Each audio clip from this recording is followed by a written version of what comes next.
Hello guys, hello. Welcome back to my channel and another video. In today's video, we're going to be doing a big book haul with the books that I've bought in the past month. So super exciting. There's a few that I've read already, but most of them I have not. So, you know how it goes.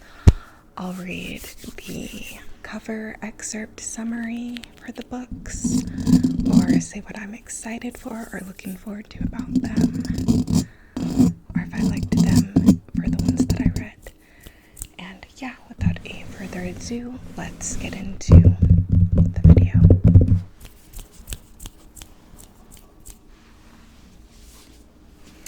So, let's start with Evermore. I almost called her Everless because that's what the first book is called. So, Evermore is one of the few that I did finish already. It's the sequel book to Everless, which is basically a story where the rich and elite are basically in control of everything, like in this universe, but to the extent where poor people have to pay for their debts with years off of their life or time in general. So blood is bound to time in this universe. And I'm basically saying the recap of book one, so I might as well hold it up. But blood is bound to time in this universe. So, for example, when people are late on their rent, etc., they get bled to pay for their debt with their time. So her father in this book is bleeding to pay the bills, essentially. It's just her and her dad. And yeah, Everless was a very sad, heavy book for me. And then what happens is she ends up going to the palace she used to live in as a child when her father had a better job at the palace, was it? Or this big estate, one or the other. And so she ends up going to this place to work and to basically like to work and be almost like just to be, it was very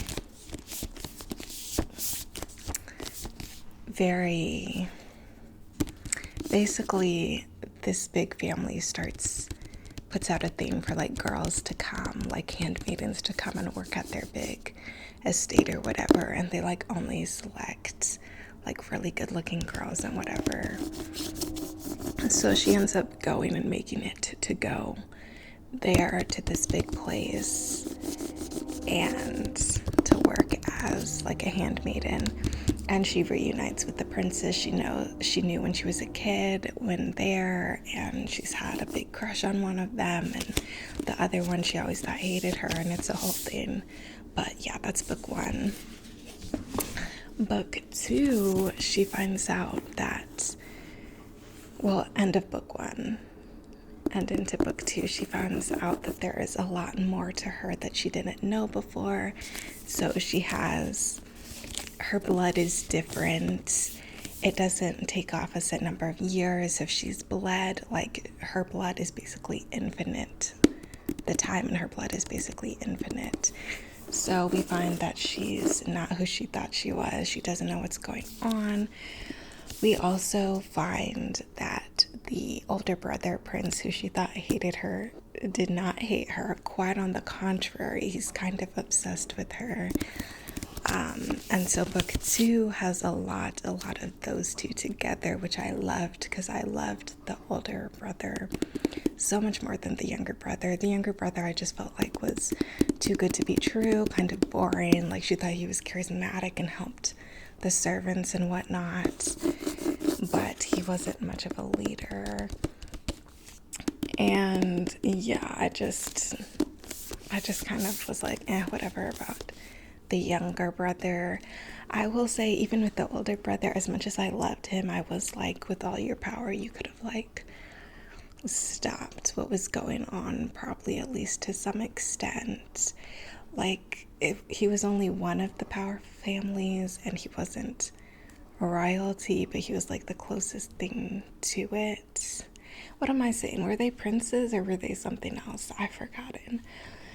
But I think they weren't the royal family, but they were somehow like, they were like three big families, and they somehow, or they were like six big families, and their family somehow owned like a third of everything.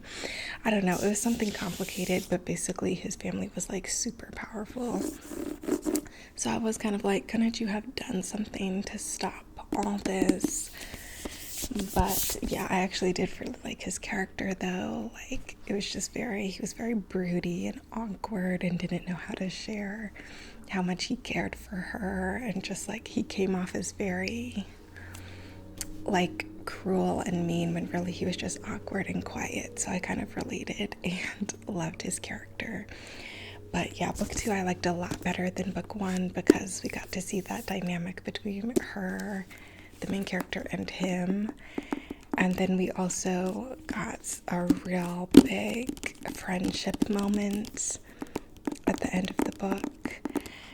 And yeah, there were just some hidden gems and lessons tucked away in there. Book 2 deals a lot more with the like prophecy trope, or like fated events trope. So I'm not as into that, I feel like, but I feel like I also could get more into it. And I don't know, at first there were a lot of flashbacks of her trying to remember who she was before, like past lives. And at first I wasn't really feeling it, but I thought it would be really good in like a TV show with like flashbacks, and the immersion in and out of flashbacks. So there's a lot of that in this book. And I kind of thought there would be more about, there's a character who kind of catalysts the beef she has with her main antagonist in the book. And there's like a visual scene at the end, towards the end of the book, where it's like a portrayal of her and this girl she's up against, and then this greater evil like looking down on them. And I thought they would go more into like the greater evil, but they didn't. So I was a little disappointed by that.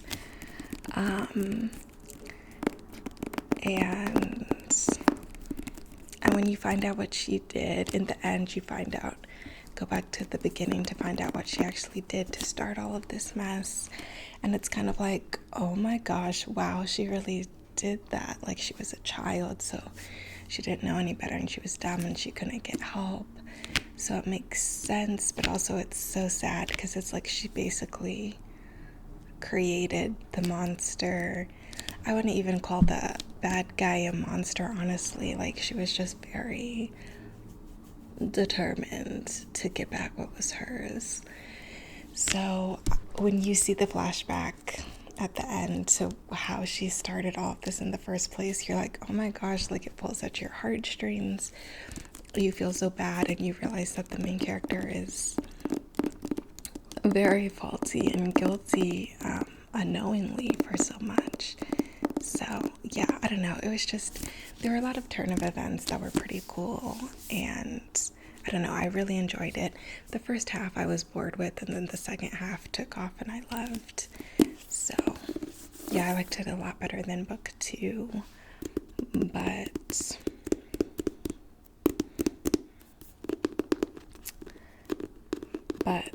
yeah, I don't know. Also,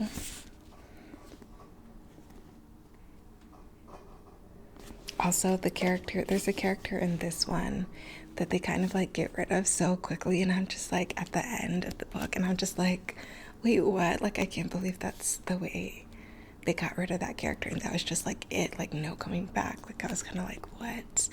But yeah, overall, really enjoyed the series. A nice little duology. I'm glad they didn't try to drag it out with like a third book. It did end kind of like abruptly, but then there was the like epilogue or whatever that kind of summarized everything nicely. So yeah, really liked it. So book 1 says time is a person, she is the key. Book 2 says time is a weapon, only she can wield it. So yeah, I'm not going to read the summary on the front for this because it could spoil book 1 and you want to read book 1 first. But yeah, really enjoyed it. And these books are just so aesthetically pretty, like, and they have this like torn page look for the pages, which is so aesthetically cool. I will say it was sort of a pain to read because I had to turn the page from the top, because since these are uneven, like you'll turn the wrong amount of pages. So I will say that, but really enjoyed these, and they're an aesthetic dream. Okay, next. Let's look at this graphic novel, How the King of Elfhame Learned to Hate Stories. This is a sort of spin-off book to the Folk of Air Cruel Prince series. So I had to get it, had to see my boy Carden some more. And this is such a fun story. I didn't realize it was going to show bits and pieces of the future with him and Jude too. I thought it was just all going to be from the past, but no, it starts out with him going on an adventure with Jude, then goes back to the past to see stories from his childhood, and then goes back to the future to him finishing something with Jude. So, super cool book. The illustrations are beautiful. You take off the cover and it's a beautiful book underneath, which all of the Folk of Air series were beautiful books underneath the jacket if you get the hardcover book. So very, very, very beautiful. Just a stunning book. But then when you go inside of it, the illustrations are like fantastic. Like, I don't know.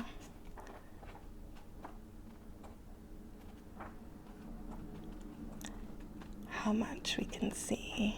Flipping this way is just kind of awkward. But like, excuse me, he is so stunning. So yeah, the illustrations were super fun. It definitely was super cool as someone who wants to get more into graphic novels. But yeah, it was just a super fun book. It does go over the scene. It goes over him and Nicasia's relationship a lot, which is really cool. It goes over the scene where him and his band of ruffians get Jude and her sister in the stream with those weird deadly creatures or whatever. It goes over how he moved to his brother's place and his brother having the humans whip him. Like, it just goes over a lot of things from the series, which was super cool.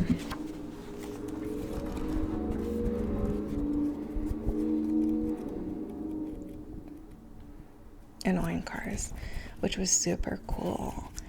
And yeah, it was just a super fun book.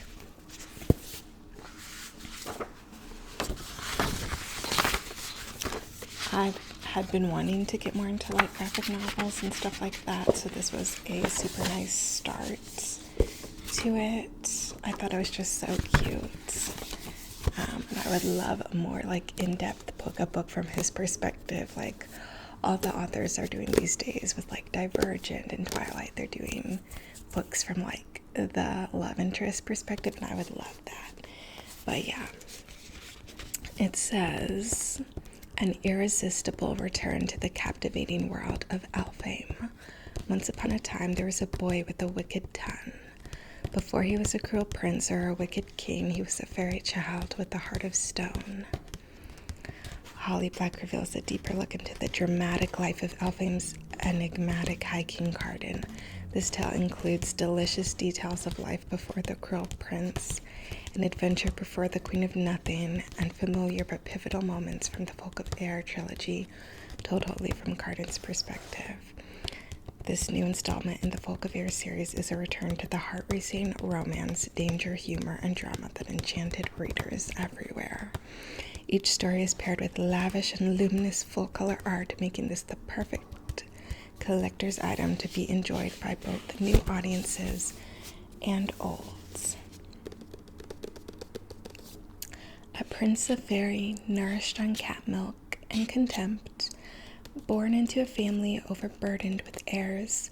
Perhaps it's no surprise that he turned out the way he did. Some might think of him as a strong drop burning the back of one's throat, but invigorating all the same. You might beg to differ, so long as you're begging, he doesn't mind a bit. So, it's just a super cute book. Definitely recommend. But you'll want to read the Folk of Air series first, probably, unless you really don't care about spoilers. But yeah, it's just super cute. Next, another graphic novel I got is this Star Wars, the prequel trilogy graphic novel.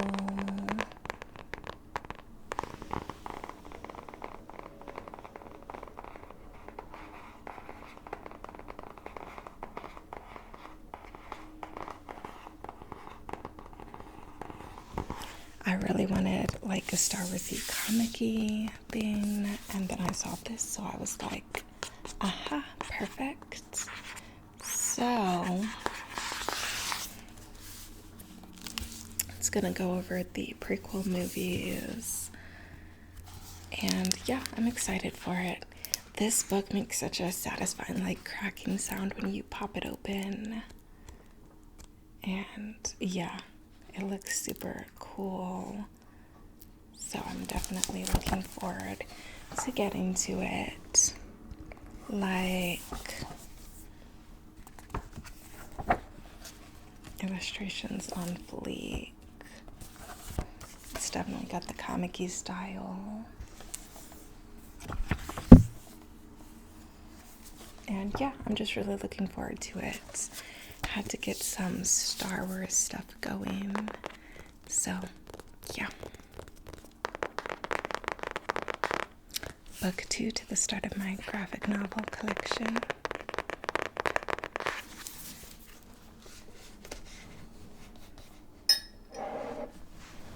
And over here, keeping on with Star Wars, I got the Star Wars trilogy book. This one's written by George Lucas and some co-authors, so creator of Star Wars. And yeah, this one's super thick. It's not a graphic novel, so it's just the story written out, I guess. But yeah, excited to read it. Since of course I wanted to get just some Star Wars-y stuff, since Star Wars is like a staple of my childhood, the angsty stories for me. So yeah.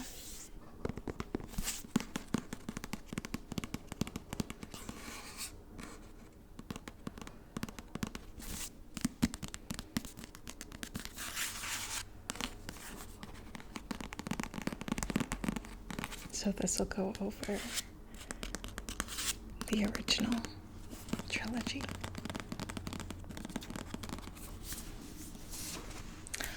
Next, one of the only non-fantasy books I have in this haul is the Tell Me Lies book by Carola Loverin. Huh.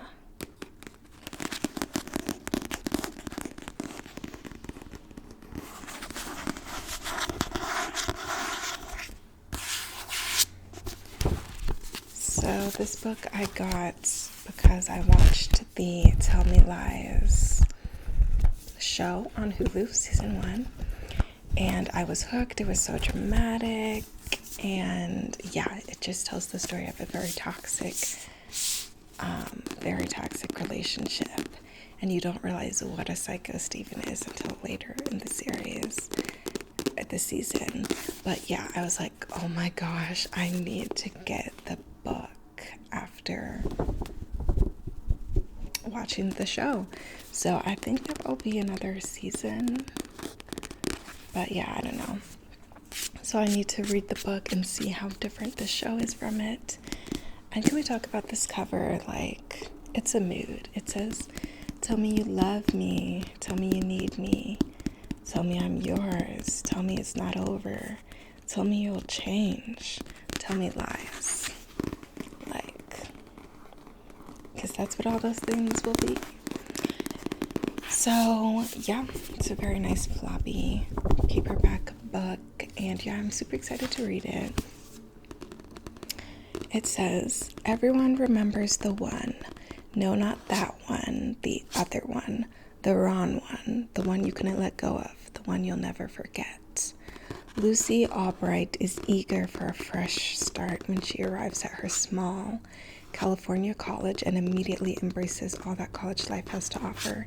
New friends, wild parties, stimulating classes, and then she meets Stephen DeMarco. Charming, attractive, complicated, devastating.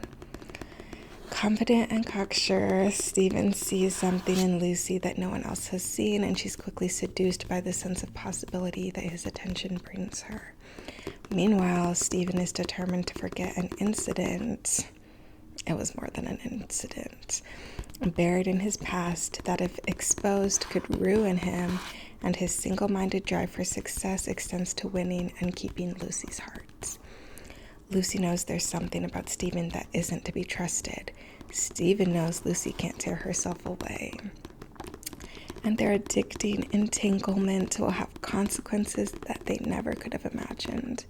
With psychological insight and biting wit, Tell Me Lies chronicles the yearning, ambitions, desires, and dilemmas of young adulthood, and the difficulty of letting go, even when you know you should.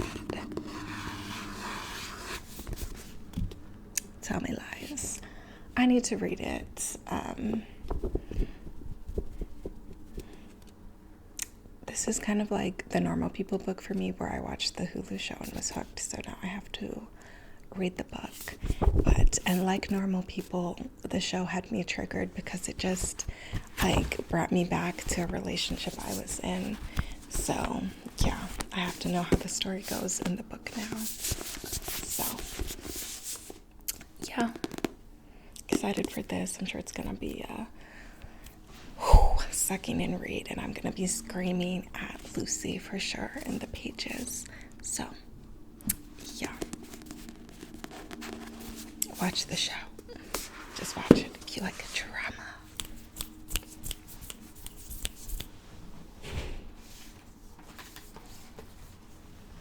And then the other books that are not fantasy in this haul are the Summer I Turned Pretty books. And look, I got this from Target, and the box like will not stay. Like, it was such a cheap box. But yeah, there's 3 of them. They're very short, small, thin books. I read these books in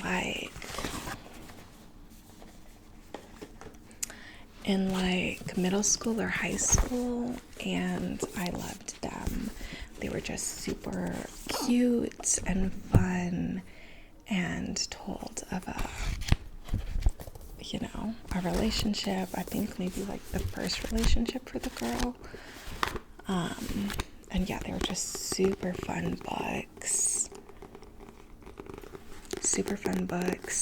Now the series is out on Prime. They made it into a show which debuted this summer.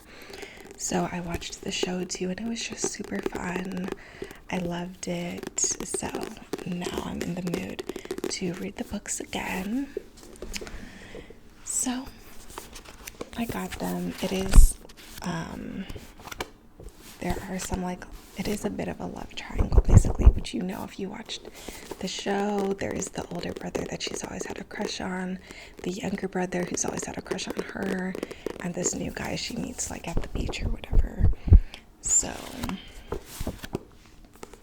yeah, and their mom is sick and hiding it from them, and it is just a whole thing, so they're all just very short reads that you can get through very quickly. So I'm looking forward to reading it again, and also just wanted to have it in my collection because they're such fun books. So yeah, now I do.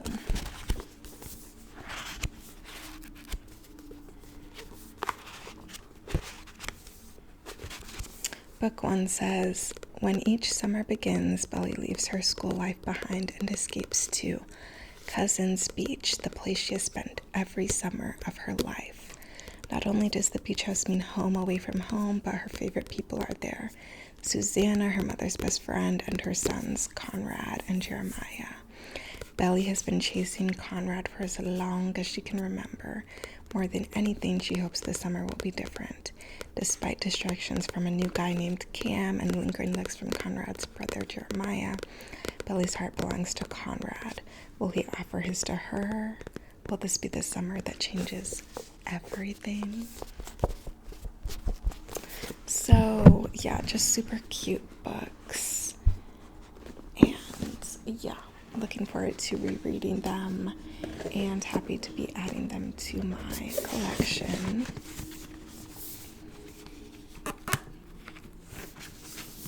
I should take them out of this case since the case is doing nothing. But yeah, back to fantasy. A set I got that you saw in one of my vlogs probably is the Hobbit and the Lord of the Rings sets. So I got this book because my brother got me this Silmarillion for Christmas. So now I thought I would read the rest of the Lord of the Rings books in order. There are like some spin-off books too, like what is it, like Children of Durin and something, so I want to get those too. But for now I have like the main sets, and yeah, these match the ones I got for Christmas, so I'm excited, happy about that. And yeah,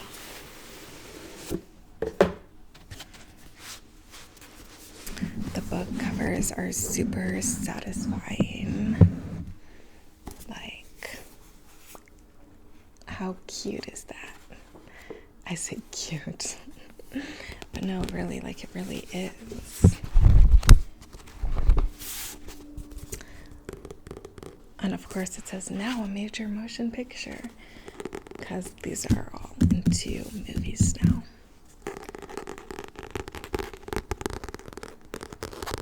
'75th anniversary edition. So I don't think Lord of the Rings took off as much as it should have, but it is pretty popular. What am I saying? It is pretty popular. Narnia is the one that never took off as much as it should have. But even so, I don't think Lord of the Rings is as popular as like Harry Potter. But like, it's a good story, so I'm surprised it didn't take off more, even though it is very widely popular and thus has movies and now a show for the pre-Lord of the Rings stuff and Rings of Power on Prime. But the back of The Hobbit says, Bilbo Baggins is a hobbit who enjoys a comfortable, unambitious life, rarely traveling any further than his pantry or cellar, but his contentment is disturbed when the wizard Gandalf and a company of dwarves arrive on his doorstep one day to whisk him away on an adventure. I'm trying to shield you from the train. They have launched a plot to raid the treasure hoard guarded by Smaug the Magnificent, a large and very dangerous dragon. Bilbo reluctantly joins their quest, unaware that on his journey to the Lonely Mountain, he will encounter both a magic ring and a frightening creature known as Gollum. So, yeah. And then the Lord of the Rings book looks stunning. Like, please, this one's a little thicker.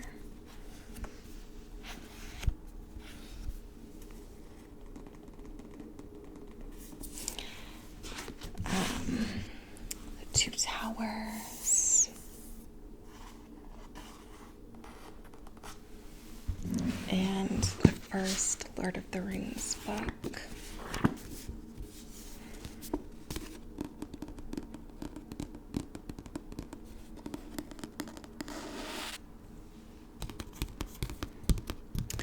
In ancient times, the rings of power, watch the show on Prime, were crafted by the elven smiths, and Sauron, the Dark Lord, forged the One Ring, filling it with his own power so that he could rule all the others. But the One Ring was taken from him, and though he sought it through Middle-earth, it remained lost to him. After many ages, it fell into the hands of Bilbo Baggins, as told in The Hobbit. In a sleepy village in the Shire, young Frodo Baggins finds himself filled with an immense task, as his elderly cousin, Bilbo, entrusts the ring to his care. Frodo must leave his home and make a perilous journey across Middle-earth to the cracks of doom, there to destroy the ring and foil the Dark Lord in his evil purpose. So, a lot going on there. So, yeah, I'm excited to read the books. I will need to finish the Silmarillion first, and then get into these babies.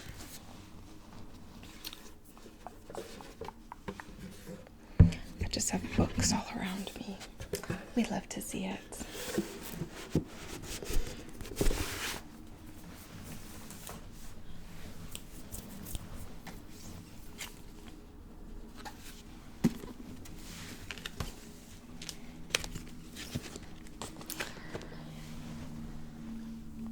Now I'm super excited for these, and that is the Shadow and Bone books. I watched season 1 on Netflix and I loved it. Prince Caspian from Narnia. Okay, I haven't seen him in anything like since Narnia, so I was so happy to see him again. And his character was so like, sucks you in.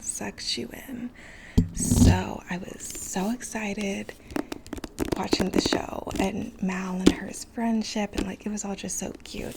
So I had to get the books. I know season 2 is coming out in March. What is it, like March 16th, 17th, whatever. So I was thinking maybe I'll read the first book before that comes out. I think I kind of want to stop wherever in the series that the first season ends, because I kind of don't want to spoil the show for me. Although they could decide to take it totally different in a totally different direction in the show, who knows. But I think to be safe, I might want to wait wherever in the books, stop wherever it gets to the end of like season 1's events. But yeah, I'm so excited. So I got book 1, book 2, and book 3. So super excited there. Shadow and Bone, Siege and Storm, Ruin and Rising. Very dramatic titles. So yeah, let's read the little thing for book 1. Soldier, Summoner, Saint. Orphaned and expendable, Alina Starkov is a soldier who knows she may not survive her first trek across the Shadow Folds, a swath of unnatural darkness crawling with monsters. But when her regiment is attacked, Alina unleashes dormant magic not even she knew she possessed. Now Alina will enter a lavish world of royalty and intrigue as she trains with the Grisha, her country's magical military elite, and falls under the spell of their notorious leader, the Darkling. He believes Alina can summon a force capable of destroying the Shadowfold and reuniting their war-ravaged country, but only if she can master her untamed gift. As the threat to the kingdom mounts and Alina unlocks the secrets of her past, she will make a dangerous discovery that could threaten all she loves and the very future of a nation.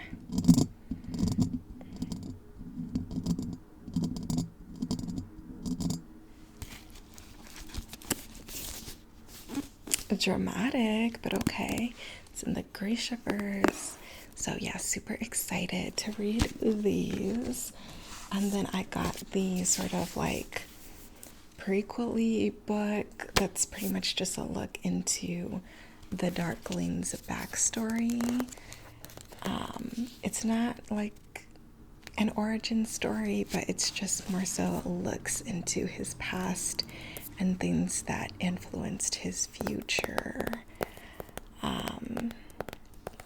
So yeah, this book is Demon in the Wood, a Shadow and Bone graphic novel. I'm so happy I got some graphic novels this time because they're so cool. Like, look at the cover. Stunning. Grishaverse, the Darkling's origin story comes alive in this exquisitely illustrated prequel to Shadow and Bone. And yeah, it has a beautiful cover underneath as well. Very moody and broody. And yeah, the illustration is so pretty. I think I'm gonna do like a read-along video of this book for you guys because it's just like so cool. And I would like to do like with the ring light, just like a hand's view so you can see the illustrations.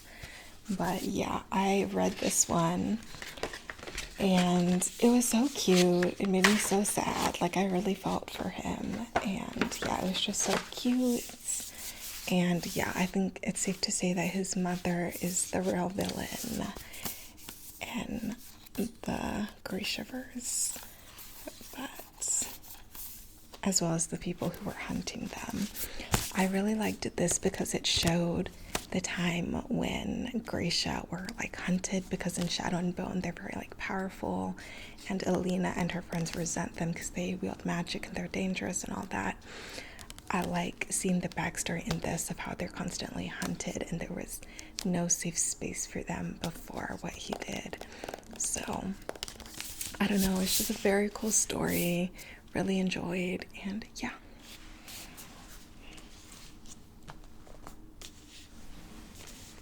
Let me take all these books off of my laptop because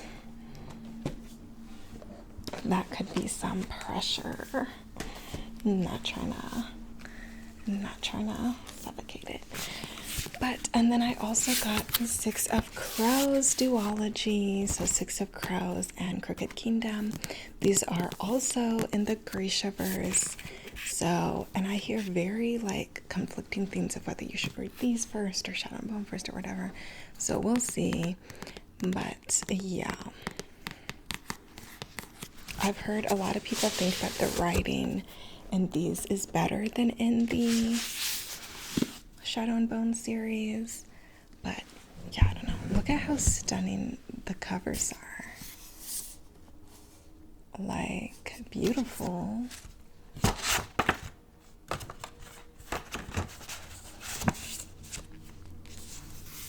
And they're very thick books too.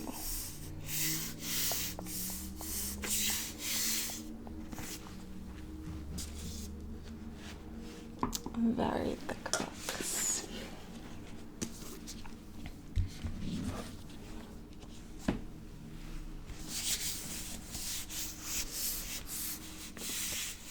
Someone said the best magic universe since Harry Potter. So sultry, sweeping, and picturesque, impossible to put down. This is what fantasy is for. Utterly, extremely bewitching. The best magic. Okay. Well, 6 dangerous outcasts, 1 impossible heist. Okay, so is this going to be about those characters who are trying to capture Alina? If so, I think I'll read this afterwards, because I'm not gonna lie, I wasn't as into their story in the show. But yeah, let's read the little tidbit. Oh, it is Ketterdam, a bustling hub of international trade where anything can be had for the right price, and no one knows that better than criminal prodigy Kaz Brecker. Kaz is offered a chance at a deadly heist that could make him rich beyond his wildest dreams, but he can't pull it off alone. A convict with a thirst for revenge, a sharpshooter who can't walk away from a wager, a runaway with a privileged past, a spy known as the Wraith, a heartrender using her magic to survive the slums, a thief with a gift for unlikely escapes. Kaz's crew are the only ones who might stand between the world and destruction, if they don't kill each other first. Yeah, I think I'll read this after Shadow and Bone, because I wasn't as interested in their stories, not gonna lie. Like, they were no the Dark Lane, or Alina and Mal, so yeah, I will read it though.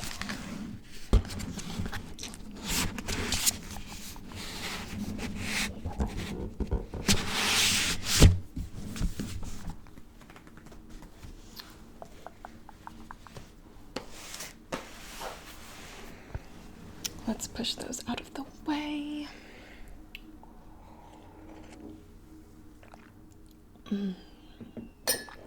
I was parched.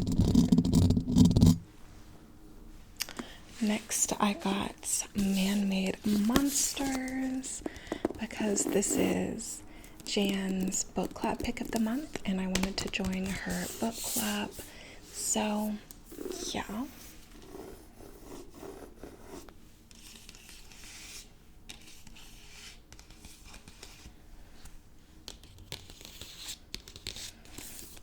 I did notice there's like a lot of like illustration chapter headings and stuff like that in this book.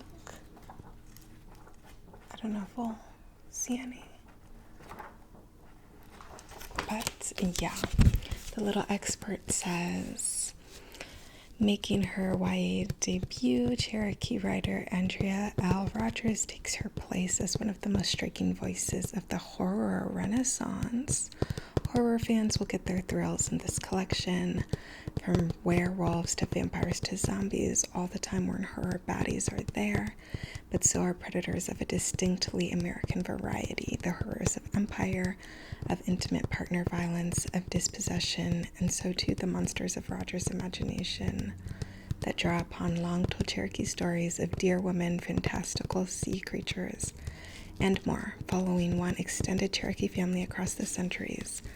From the tribe's homelands in Georgia to World War I, the Vietnam, our own present, and well into the future, each story delivers a slice of a particular time period that will leave readers longing for more. Alongside each story, Cherokee artist and language technologist Jeff Edwards delivers haunting illustrations that incorporate the Cherokee celebrity. Man-Made Monsters is a masterful, heartfelt, terrifying collection ready to be devoured. But just don't blame us if you start hearing things that go bump in the night. I'm scared, because horror, like, I don't know. The only horror I really get into is like a Teen Wolf, like horror that has like a funny edge or isn't just completely surrounded by horror. So I don't know, I'm scared, but I'm gonna try to read it. It definitely sounds interesting. And yeah.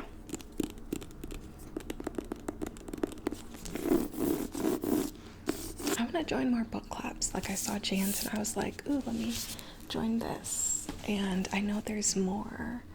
So I should really join them. But I guess I have to find them first. I also got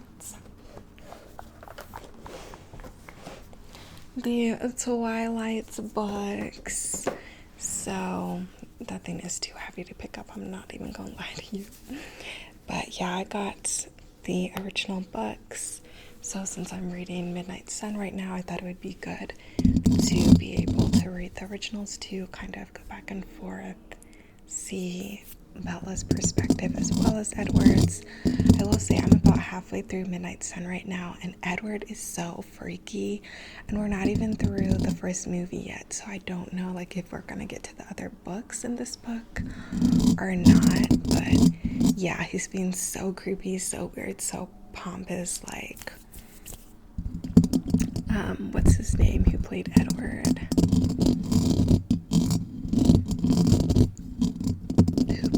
What was his name? Kristen Stewart, and I don't know, but whoever played Edward, I remember hated him and thought he was like such a psycho. And now I'm reading Midnight Sun and I'm like, oh my gosh, he really was though.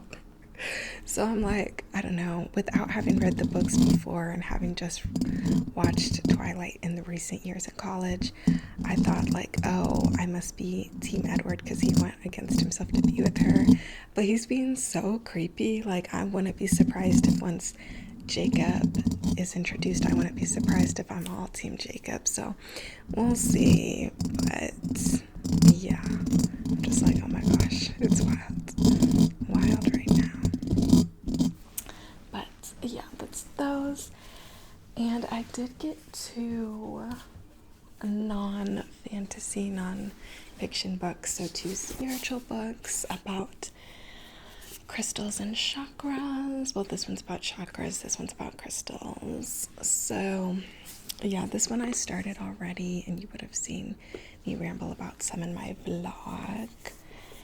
But it's this book about healing the chakras, understanding problems that can arise with the chakras, things that affect chakra blockages, and things that chakra blockages affect. So I really like it. I really like that it doesn't just say like do this and you'll be fine and perfect, which is what I feel like a lot of spiritual books do. I like that this one's actually like there are barriers to different healing methods and takes into account that. And yeah, I've just really liked it thus far. I keep meaning to pick it back up though, and I haven't, so I'm gonna try to do that today. But yeah, I really like it thus far.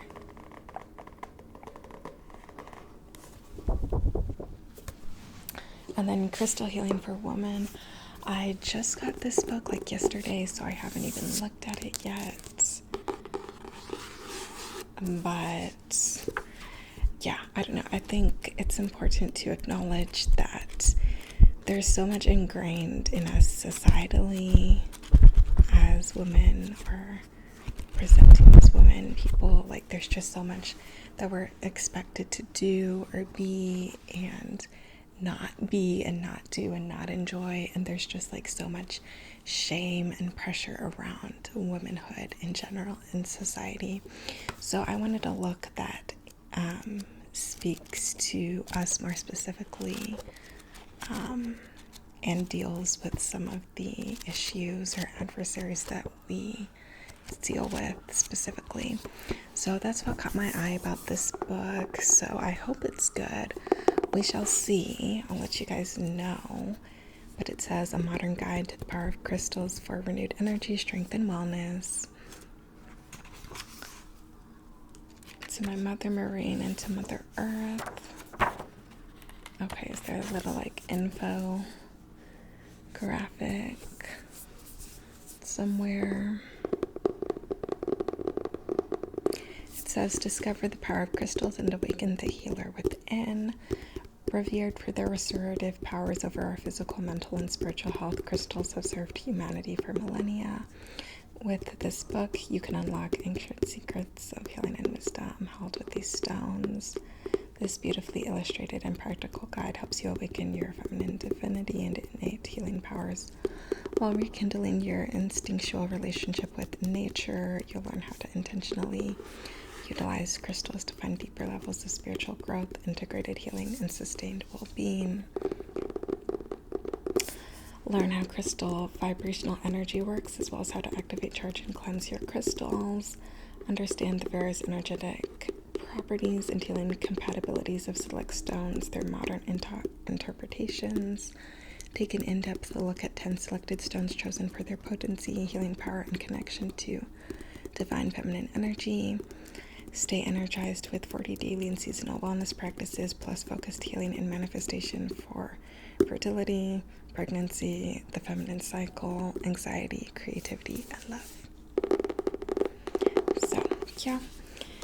And then this one says, all living things have powerful centers of energy called chakras. With this practical guide from expert energy healer, such and such, you will unlock the full potential of your chakra system for complete health and balance restoration. Step 1, locate your symptom or ailment. Step 2, learn which chakras are blocked. Step 3, apply different chakra healing techniques. Alleviate neck pain or addiction by unblocking the throat chakra was an example. Reduce panic attacks or digestive issues by balancing the solar plexus chakra with yoga. And yeah.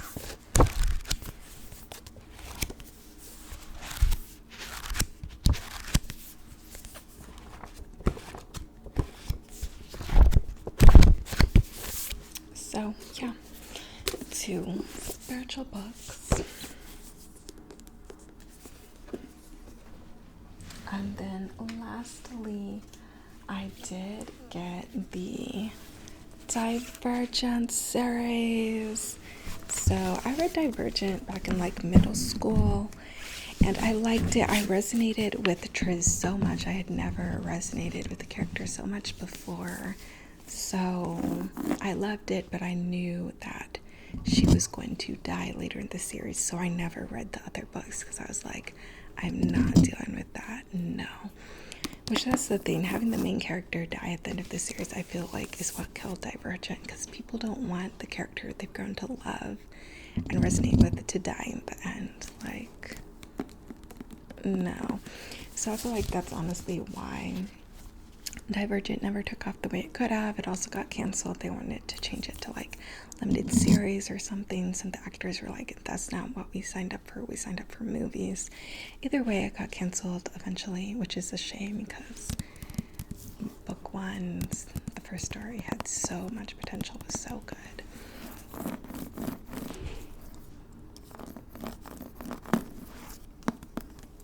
But yeah, I liked these better than the Hunger Games. Don't come for me, okay? Triz was my type of character. I just related so much with the way she grew up and then choosing something completely different and never feeling like she was one thing, really belonged, etc. Love, just love. But yeah, one choice can transform you, it says. One choice decides your friends. One choice defines your beliefs. One choice determines your loyalties forever. One choice can transform you.